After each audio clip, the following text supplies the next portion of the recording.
Bharat Ratna doctor Baba Saheb આંબેડકરની 135મી જન્મ જયંતિ નિમિત્તે ભાવનગરમાં વિવિધ સંગઠનો અને રાજકીય પક્ષો દ્વારા ભવ્ય ઉજવણી કરવામાં આવી હતી।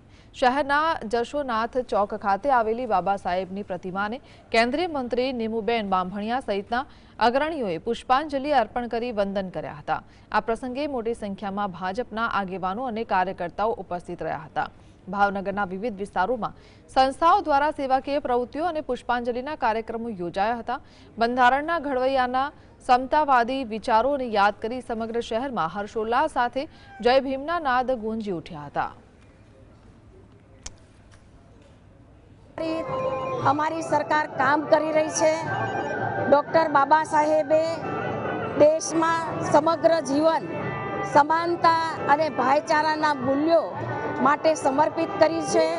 હું સમગ્ર દેશવાસીઓને ખૂબ ખૂબ શુભકામનાઓ પાઠવું છું।